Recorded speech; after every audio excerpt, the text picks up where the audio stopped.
Hey traders, Raghee here, and in this recap video we're going to be talking about how to pick a winner when everything in you wants to bottom pick. How to not bottom pick. All right, so here's a great example of something that happened today. So really current example.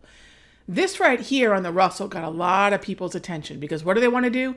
They see the weakness that's been happening in the Russell all day and they want to bottom pick, right? And so this becomes a zone in which traders think, okay, we could get a move higher. And they did. Okay, that's cool. That's not a setup that I would recommend. But I will say once the structure of the 1 minute has more propulsion dots, at least it's more valid. But let's talk about what I feel you should do. And this is really more philosophical, but it is tactical when you understand the structure of the market. We already had the Dow and the ES heading higher with nice structure. Now, when I say structure, this doesn't take a lot of tricky work, experience, and all sorts of things to discover. Look at the dots. Look at the dots.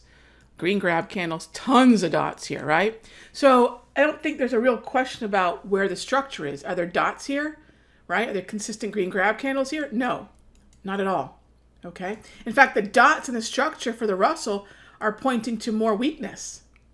So look at where the market's already strong.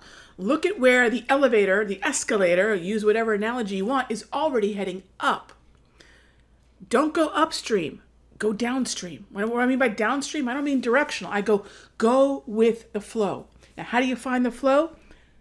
Consistent colored candles, in this case green, and then the propulsion dots, which show acceleration and the way in which we like to plot moving average crosses on our charts. And these tools are free, by the way, okay? We'll talk maybe in another video. Some of you probably already know they're in the TradeStation Trading App Store for free. We make these freely available. So I know a lot of you are using them, even if you're not members. So cool. I hope they're helping you. And so what I'm here to tell you is when the second half of the day rolled around, after the 1:30 kind of cutoff, I think there's a real important point in time every day at 1:30. You want to be aware of the 1:30 bid, the tendency for the market to catch a bid after the lunchtime doldrums. All right, so there's the 1:30 cutoff. That's the second half of the day, if you want to look at it that way. And then you say, okay, where's the structure?